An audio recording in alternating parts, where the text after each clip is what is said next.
Ce serait facile ce soir de parler de la situation des gardiens de but chez le Canadien. On le fait beaucoup, d'ailleurs, depuis le début de l'émission. On va le faire encore très rapidement. Après une gestion hasardeuse, et j'assume totalement mon propos en début de saison dans sa sélection, notamment de gardiens partant dans certains matchs, Martin Saint-Louis, je trouve, s'est redressé brillamment dans ce secteur de son coaching. Hier, contre Fédé, il a pris une extraordinaire décision, celle de laisser Montembeault devant le filet à 0-3 après 6 tirs en moins de 8 minutes de jeu en première période. Au final, Monty a gaulé son meilleur match de la saison.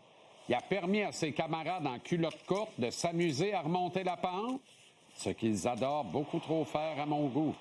Ce qui m'amène à mon point principal. Cette équipe est jeune, trop jeune pour les ambitions qu'elle caresse.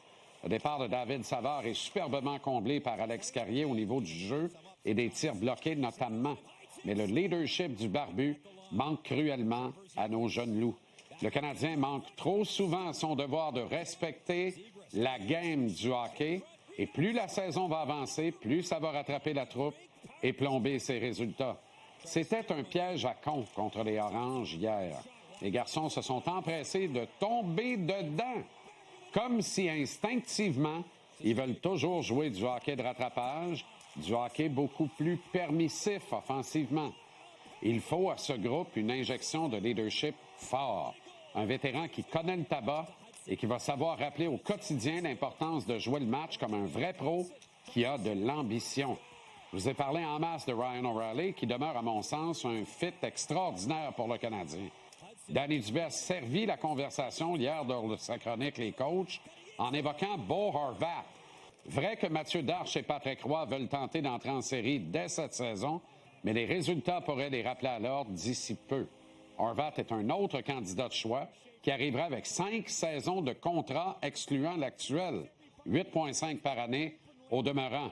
Ce sera un placement permanent plutôt que celui plus temporaire d'un O'Reilly.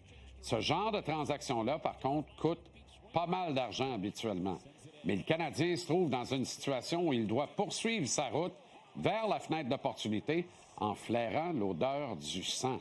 Pas question ici, à la date limite des transactions, de simplement dire au capitaine Suzuki « Ah, ben la direction confiance au groupe en place, ça fait qu'on touche à rien puis on liquide pas d'effectifs. » On est moins d'un an plus tard et la game a vraiment changé.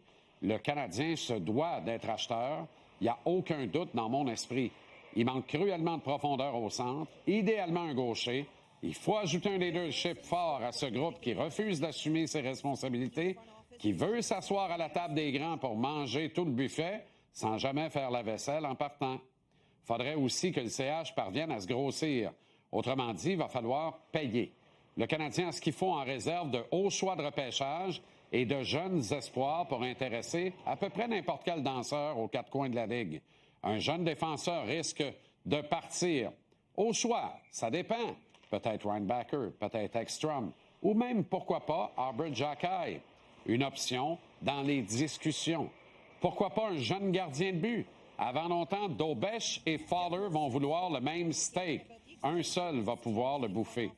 Il y a fort à parier que le DG qui va discuter avec Kent Hughes voudra un joueur actif capable de l'aider dès maintenant à accomplir le départ d'un élément important de son club. C'est ici que la paire Gorton-Hughes doit à nouveau s'illustrer au royaume de l'illusion. Il n'y a pas de risque d'y avoir un meilleur timing pour échanger Alex Newhook.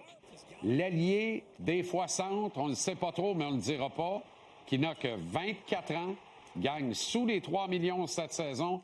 Ce sera la même affaire l'an prochain et il est en voie de connaître de loin sa meilleure campagne dans la Ligue nationale. 9 points, dont 5 buts en 13 matchs jusqu'ici. Ça a de quoi exciter un acquéreur potentiel et les chances sont qu'avant longtemps, sa valeur stagnera ou régressera. Alors, retenez bien ce que je vous dis là. Ça aussi, je l'assume. Il n'y aura plus de place pour Newhook sur un top 9 avec le Canadien très, très bientôt. En dépit des excellents services rendus actuellement, il faut cacher in, capitaliser sur la belle séquence de Newhook, s'en servir comme appât en l'impliquant dans un package qui ne laissera pas le choix à un DG adverse d'accepter de transiger avec le Canadien. C'est une transaction nécessaire à court et moyen terme afin de permettre au CH de maintenir sa courbe de progression en route vers la fenêtre d'opportunité.